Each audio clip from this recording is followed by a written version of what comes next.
కాంగ్రెస్ అంటేనే కుమ్ములాటలు, అంతర్యుద్ధాలు, పదవుల కోసం పోట్లాటలు, కుర్చీల కోసం కుస్తీలు. నిన్న మొన్నటి వరకు ఆ పార్టీ పరిస్థితి అలాగే ఉండేది. తెలంగాణలో 10 ఏళ్ల తర్వాత కాంగ్రెస్ అధికారంలోకి వచ్చింది. సీనియర్ నాయకులను దాటుకుని రాహుల్ గాంధీ అండతో రేవంత్ రెడ్డి ముఖ్యమంత్రి అయ్యారు. కానీ పదవి చేపట్టినప్పటి నుంచి ఆయన ముందు ఎన్నో సవాళ్లు. వాటిలో ముఖ్యమైనది పార్టీలో నేతల మధ్య సయోధ్య, సమన్వయం. ఇటీవల కొందరు నేతలు సీఎం రేవంత్ రెడ్డిపై పార్టీలో పరిస్థితిపై బహిరంగంగానే అసంతృప్తి వ్యక్తం చేశారు. అసలే హైడ్రా లాంటి చర్యలతో ప్రజల్లో ప్రభుత్వంపై వ్యతిరేకత పెరుగుతోంది. పైగా నేతల అసంతృప్తి. ఇవన్నీ పార్టీని చిక్కుల్లో పడేస్తాయన్న ఆందోళన తెలంగాణ కాంగ్రెస్లో నెలకొంది. ఈ పరిస్థితుల్లో రాష్ట్ర వ్యవహారాల ఇన్ఛార్జిగా ఉన్న దీపాదాస్ మున్షిని తప్పించి ఆమె స్థానంలో మీనాక్షి నటరాజన్ను నియమించింది అధిష్టానం. మీనాక్షి రాకతో తెలంగాణ కాంగ్రెస్లో మార్పు కనిపిస్తోందా? సీఎం, పీసీసీల మధ్య సమన్వయం పెరిగిందా? పదవుల నుంచి పార్టీ బాధ్యతల వరకు లెక్కలు మారినట్లేనా? అసంతృప్తి స్వరాలు సౌండ్ చేయడం లేదా? మరి గాంధీ భవన్లో ఈ కొత్త సంస్కృతి కొనసాగేనా? కాంగ్రెస్ పార్టీ అంటే జాతీయ పార్టీ కాబట్టి రాష్ట్రాల్లో ఆ పార్టీకి సంబంధించి నాయకులు మధ్య పోటీ అన్నది చూస్తూనే ఉంటాం. ఆధిపత్యం కోసం నిత్యం అంతర్గత కుమ్ములాటలు జరుగుతూ ఉంటాయి. బహిరంగంగానే ఒకరిపై ఒకరు విమర్శలు చేసుకుంటూ ఉంటారు. ఈ కాంగ్రెస్ లో కూడా మొన్నటి వరకు పరిస్థితి అదే. రేవంత్ రెడ్డి ముఖ్యమంత్రి కాకముందు వరకు సీఎం పదవి కోసం సీనియర్ నాయకులంతా హడావుడి చేసిన పరిస్థితి. అయితే అధిష్టానం అండతో రేవంత్ సీఎం అయ్యారు. కానీ పార్టీలో పరిస్థితులు మాత్రం నిన్న మొన్నటి వరకు అలాగే ఉండేవి. సాక్షాత్తు సీఎం రేవంత్ రెడ్డిపైనే కొంతమంది టీ కాంగ్రెస్ నేతలు అసంతృప్తి వెళ్లగక్కిన సంగతి చూశాం. రాకరాక పార్టీ అధికారంలోకి వచ్చింది. తెలంగాణ ఆవిర్భవించిన 10 సంవత్సరాలకు దక్కిన అధికార పీఠాన్ని 10 కాలాల పాటు నిలుపుకోవాలి అన్న ఆలోచన కాంగ్రెస్ అధిష్టానానిది. అయితే అలా జరగాలి అంటే మొట్టమొదట పార్టీలో సమన్వయం ఉండాలి. నాయకుల మధ్య సుహృద్భావ వాతావరణం ఉండాలి. అప్పుడే ప్రజలకు భరోసా ఉంటుంది. కానీ కాంగ్రెస్ జాతీయ పార్టీ కావడంతో ఎవరికి వారే యమునా తీరే అన్నట్లుగా పరిస్థితి ఏ రాష్ట్రంలో అయినా ఉంటుంది. దాన్ని గమనించి చక్కదిద్దే పని అధిష్టానానిదే. ఈ తరుణంలోనే తెలంగాణ కాంగ్రెస్లో పరిస్థితులను చక్కదిద్దడానికి నేరుగా అధిష్టానం రంగంలోకి దిగి మీనాక్షి నటరాజన్కు తెలంగాణ కాంగ్రెస్ వ్యవహారాల బాధ్యతలను అప్పగించింది. ఇక మీనాక్షి వచ్చి రాగానే తన మార్కు చూపిస్తూ ముందుకు సాగుతున్నారు. ఈ తరుణంలోనే పార్టీలో అంతర్గత కుమ్ములాటలకు దాదాపు చెక్ పెట్టేశారు మీనాక్షి నటరాజన్.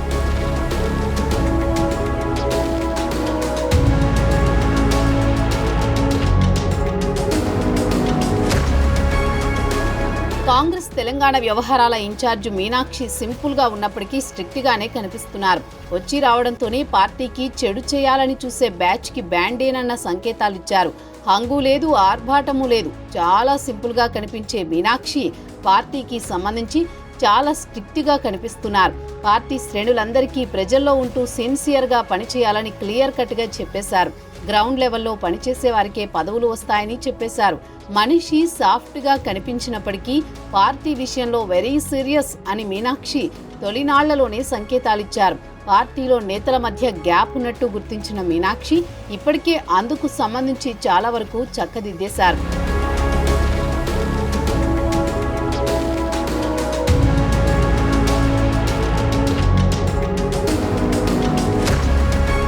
ముఖ్యంగా గత కొంతకాలంగా హస్తం పార్టీకి తలనొప్పిగా మారిన కొత్త పాత నేతల మధ్య సమన్వయ లోపానికి ఫుల్ స్టాప్ పెడుతున్నారు మీనాక్షి. ఇందుకు సరికొత్త ప్లాన్ అమలు చేస్తున్నారు.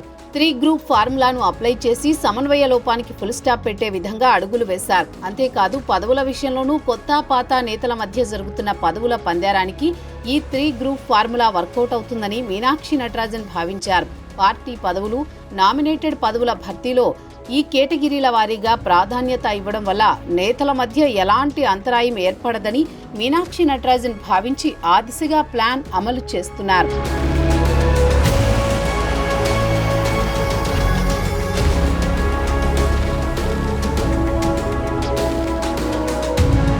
పార్టీ లైన్ దాటే వారిపై వేటు వేయడమే కాదు, నిజమైన కాంగ్రెస్ నేతలు, కార్యకర్తలకు పదవులు కట్టబెడుతున్న మీనాక్షి ముఖ్యంగా గ్రూపు రాజకీయాలకు ఛాన్స్ ఇవ్వకుండా వ్యూహాత్మకంగా అడుగులు వేస్తున్నారు.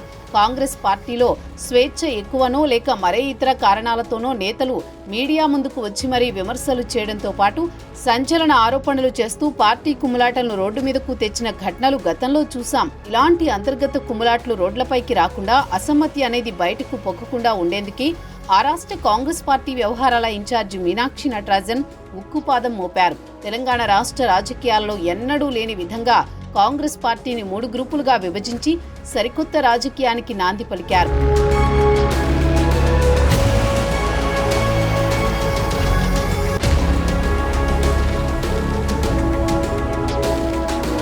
తెలంగాణ రాష్ట్ర కాంగ్రెస్ పార్టీ వ్యవహారాల ఇన్ఛార్జ్ ఏఐసీసీ దూత మీనాక్షి నటరాజన్ గురించి రాష్ట్రంలో ప్రత్యేకంగా చెప్పాల్సిన అవసరం లేదు. ఆమె చూడ్డానికి ఎంత సింపుల్ గా ఉంటారో పార్టీ బలోపేతం విషయంలో అంతే స్ట్రిక్ట్ గా వ్యవహరిస్తారు. పార్టీ అధిష్టానం అప్పగించిన బాధ్యత ఎంత కష్టంతో కూడుకున్నదైనా దాన్ని అంతు తేల్చకుండా ఉండరు అండల్లో ఎలాంటి సందేహం లేదు. తెలంగాణ కాంగ్రెస్ లో మీనాక్షి నటరాజన్ తనదైన వర్క్ స్టైల్తో దూసుకుపోతున్నారు. ఇప్పటికే వరుసగా నేతలతో సమావేశాలు నిర్వహిస్తున్న మీనాక్షి ప్రభుత్వం పార్టీ మధ్య ఉన్న అంతరాలను తొలగించి ప్రజాక్షేత్రంలో పార్టీని మరింత బలోపేతం చేసే దిశగా అడుగులు వేస్తున్నారు. అంతేకాదు అంతా కలిసికట్టుగా ఉండేలా అందరినీ ఒకే తాటిపైకి తీసుకువచ్చేలా ప్రత్యేక ప్రణాళికలు సైతం రచిస్తున్నారు.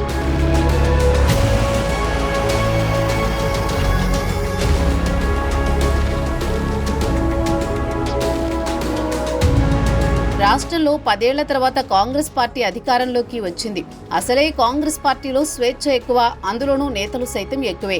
ఎవరికి వారే అధికార దర్పం చూపించుకునే ప్రయత్నాలు చేస్తూ ఉంటారు. మరోవైపు కాంగ్రెస్ అధికారంలోకి రావడంతో ఇతర పార్టీల నుంచి ఎమ్మెల్యేలు, ఎమ్మెల్సీలు జంపు చేసేశారు. దీంతో కాంగ్రెస్ పార్టీ నేతలతో ఓవర్లోడ్ అయింది. ఆస్తి మూరెడు ఆశ బారెడు అన్నట్లు కాంగ్రెస్ పార్టీలో ఉన్న పదవులు కొన్నే, కానీ పోటీ మాత్రం చాంతాడంత ఉంది. ఈ క్రమంలో అధిష్టానం వద్ద మెప్పు పొందేందుకు నేతలు తమ ప్రయత్నాలు చేస్తూనే ఉన్నారు. ఈ క్రమంలో నేతలు ఒకరిపై ఒకరు కత్తులు తీసుకున్నారు, మాటల తూటాలు పేల్చుకున్నారు. ఈ మాటల తూటాలే ప్రత్యర్థి పార్టీలకు ఆయుధంలా మారుతున్న క్రమంలో మీనాక్షి నటరాజన్ అందరికీ వార్నింగ్ ఇచ్చి పడేశారు. ఎంత పెద్ద తోపు నాయకుడైనా సరే పార్టీ లైన్ దాటి మాట్లాడితే వేటు తప్పదని తేల్చేశారు. తీన్మార్ మల్లన్న లాంటి వారిని నిర్దాక్షిణ్యంగా బయటకు తోసేశారు.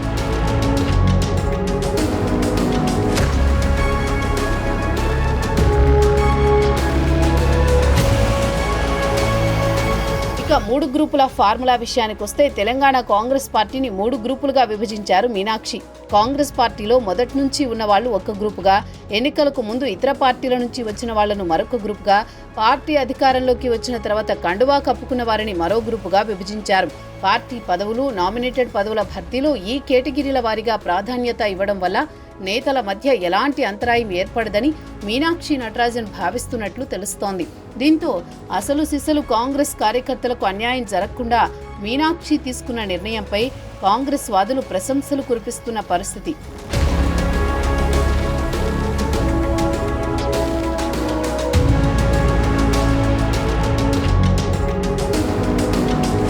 ఏ పార్టీలో అయినా దశాబ్దాలుగా ఆ పార్టీ జెండాను మోసే కార్యకర్తలుంటారు. అయితే కొన్ని అనూహ్య పరిస్థితుల నేపథ్యంలో ఇతర పార్టీల నుంచి కొత్తవారు ఆయా పార్టీలలో జాయిన్ అయితే మొదటి నుంచి ఆ పార్టీ జెండా మోస్తున్న కార్యకర్తలకు అన్యాయం జరగకుండా చూసుకోవాల్సిన బాధ్యత అధిష్టానాలదే. అయితే టీ కాంగ్రెస్ లో అధికారం వచ్చిన తర్వాత చాలా నియోజకవర్గాల్లో కొత్తవారు జాయిన్ అవుతూ వస్తున్నారు. ముఖ్యంగా 10 నియోజకవర్గాల్లో ఎమ్మెల్యేలు జాయిన్ అవ్వడం మాత్రమే కాదు, రాష్ట్ర వ్యాప్తంగా ఉన్న అన్ని నియోజకవర్గాల్లో గ్రామ, మండల, జిల్లా, రాష్ట్ర స్థాయి నాయకులు సైతం కాంగ్రెస్ లో జాయిన్ అయ్యారు. అయితే కొత్తవారు వచ్చినప్పటి నుంచి పాతవారికి ప్రాధాన్యం విషయంలో ఆందోళన నెలకొంది. కొత్త, పాత నేతలు, కార్యకర్తలు మధ్య ఆధిపత్య పోరు కొనసాగుతూనే వస్తోంది. దానికి చెక్ పెట్టేందుకు మీనాక్షి నటరాజన్ 3 గ్రూపుల ఫార్ములాను తెరపైకి తీసుకువచ్చి దేశంలోనే సంచలనాత్మక నిర్ణయం తీసుకున్నారు. తెలంగాణలో స్థానిక ఎన్నికల్లో అటు బీజేపీ, బీఆర్ఎస్, కాంగ్రెస్లు పోటాపోటీగా సత్తా చూపేందుకు సిద్ధమవుతున్నాయి. గ్రామ స్థాయిలో పాతుకుపోవాలని బీజేపీ భావిస్తోంది. లోక్సభ, ఎమ్మెల్సీ ఫలితాల ఊపు కంటిన్యూ చేయాలనుకుంటోంది.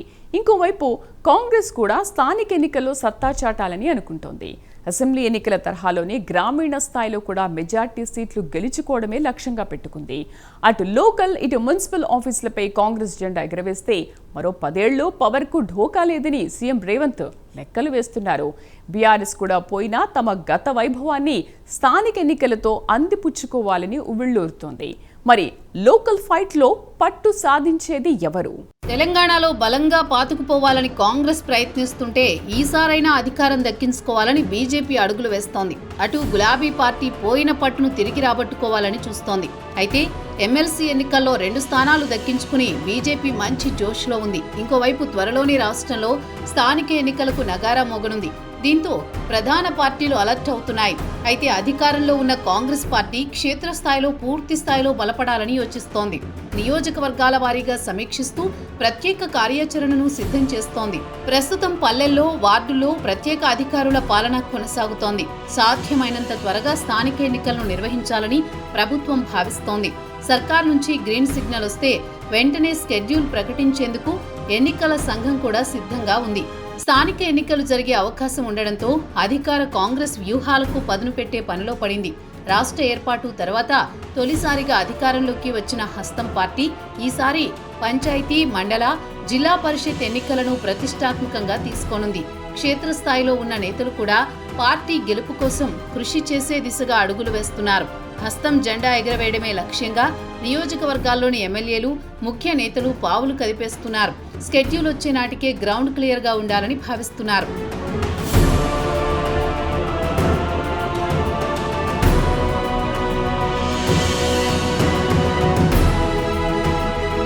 రాష్ట్రంలో కాంగ్రెస్ పార్టీ అధికారంలోకి వచ్చాక ఏడాదిలోపే స్థానిక ఎన్నికలకు కూడా వెళ్లాలని భావించింది. అయితే క్షేత్రస్థాయిలోని పరిస్థితులను ఎప్పటికప్పుడు అంచనా వేస్తూ అడుగులు వేస్తోంది.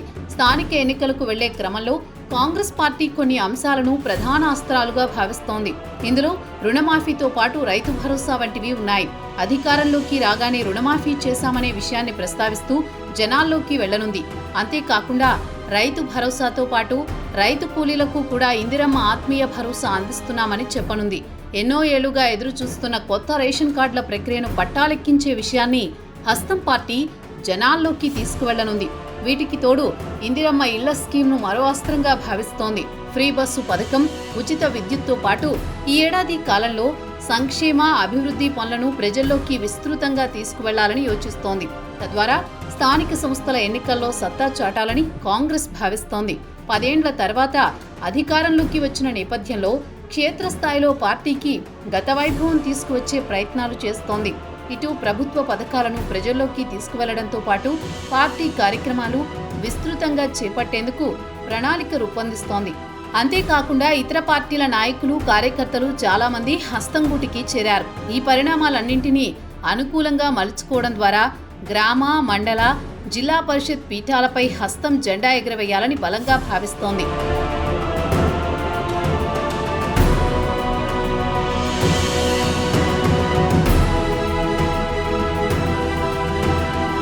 స్థానిక సంస్థల ఎన్నికల్లో సత్తా చాటాలని బీజేపీ తీవ్రంగా ప్రయత్నిస్తోంది. ఈ మేరకు ఎన్నికలు ఎప్పుడొచ్చినా సిద్ధంగా ఉండేలా ప్లాన్ రెడీ చేస్తోంది. ఈసారి ప్రతి జెడ్పీటీసీ స్థానంతో పాటు గ్రామాల్లో సర్పంచ్, ఎంపీటీసీ స్థానాలకు పోటీ చేయాలని డిసైడ్ అయింది. దీనికోసం ఇప్పటి నుంచే ప్యానెల్ రెడీ చేసుకోవాలని అధిష్టానం రాష్ట్ర కమిటీకి ఆదేశాలిచ్చింది. దీంతో ఈ ప్రక్రియను రాష్ట్ర నాయకత్వం మొదలుపెట్టింది. రాష్ట్రంలో 2018, 2019 సంవత్సరాల్లో లోకల్ బాడీ ఎన్నికలు జరిగాయి. అప్పట్లో బీజేపీ పెద్దగా స్థానాలను గెలుచుకోలేకపోయింది. గెలిచిన కొందరు కూడా బీఆర్ఎస్లో చేరారు. అప్పటికీ ఇప్పటికీ పరిస్థితులు చాలా మారిపోయాయి. ప్రస్తుతం రాష్ట్రంలో బీజేపీకి 8 మంది ఎంపీలు, 8 మంది ఎమ్మెల్యేలు, తాజాగా గెలిచిన 2 స్థానాలతో కలిపి 3 ఎమ్మెల్సీలు ఉన్నారు. దీంతో లోకల్ బాడీ ఎన్నికల్లో అధిక స్థానాలు కైవసం చేసుకోవాలని చూస్తోంది. ఇప్పటికే దక్షిణాది రాష్ట్రాలపై బీజేపీ జాతీయ అధిష్టానం ఫోకస్ పెట్టింది. ఇందులో ప్రధానంగా తెలంగాణలో కమలం పార్టీకి పట్టు ఉండడంతో దాన్ని మరింత పటిష్టం చేసుకోవాలని వ్యూహరచన చేస్తున్నారు. రాష్ట్రంలోని సమస్యలపై ప్రత్యేకంగా రాష్ట్ర నాయకత్వం ఫోకస్ పెట్టాలని, లోకల్ ఇష్యూపై ఆందోళనలు చేయాలని ఆదేశించింది బీజేపీ అధిష్టానం. దీంతో ప్రతి జెడ్పీటీసీ స్థానానికి ఒక ఇన్ఛార్జిని నియమించాలని డిసైడ్ అయ్యారు. దీంతో పాటు జిల్లాకు ఒక ఇన్ఛార్జిని పెట్టనున్నారు. ఈ లెక్కన సుమారు 570 జెడ్పీటీసీ స్థానాలతో పాటు 5000 ఎంపీటీసీ స్థానాల్లో పోటీకి రెడీ అవుతున్నారు. 32 జిల్లా పరిషత్ స్థానాల్లో మెజారిటీ స్థానాలను గెలిచేందుకు ప్లాన్ రెడీ చేస్తున్నారు.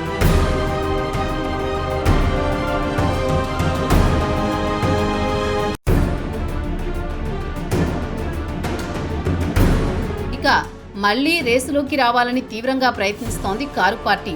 అసలు కారు పార్టీలో ఏం జరుగుతోంది? ఎందుకు హైకమాండ్ టెన్షన్ పడుతోంది? స్థానిక సంస్థల ఎన్నికల సమయం దగ్గర పడుతున్న కొద్దీ భయం వెంటాడుతోందా అంటే అవునని అంటున్నాయి ఆ పార్టీ వర్గాలు. అధికారం పోయిన తర్వాత బీఆర్ఎస్ పార్టీ పడుతున్న కష్టాలు అన్నీ ఇన్ని కావు.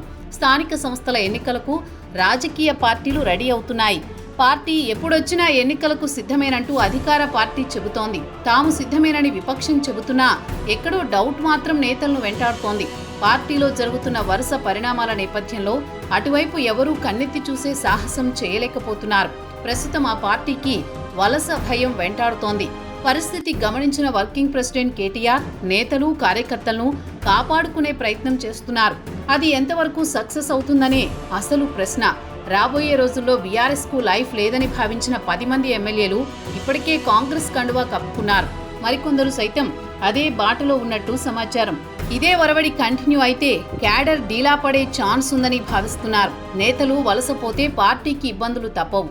దీంతో నేతలు మారకుండా ఉండేందుకు స్కెచ్ వేసింది కారు పార్టీ అధిష్టానం. కాంగ్రెస్ ప్రభుత్వంపై ప్రజల్లో అసంతృప్తి ఉందని మళ్లీ బీఆర్ఎస్ వైపు వచ్చేందుకు మొగ్గు చూపుతున్నారంటూ చెప్పే ప్రయత్నం చేస్తున్నారు. ఇక స్థానిక ఎన్నికల సంగతి అలా ఉంచితే గ్రేటర్ ఎన్నికల్లో అయినా కారు పార్టీ సత్తా చాటుతుందా అన్నది తేలాల్సి ఉంది. ఎందుకంటే గ్రేటర్ పరిధిలో బీఆర్ఎస్ చాలా బలంగా ఉంది. అయితే కొన్నాళ్లుగా పార్టీ వ్యవహార శైలి, నేతల మాటలు, నేతల వల్ల కొంత డ్యామేజ్ జరిగిందని కొందరు నేతలు అంగీకరిస్తున్న సందర్భాలు లేకపోలేదు. ఉన్న నేతలు సైతం అధికార పార్టీ లేదంటే బీజేపీ వైపు చూశారు. ఇప్పటికీ చూస్తున్నారు కూడా. ఇలాంటి నేపథ్యంలో గ్రేటర్ ఎన్నికల్లో అయినా బీఆర్ఎస్ ప్రభావం చూపిస్తుందా అన్నది తేలాల్సి ఉంది.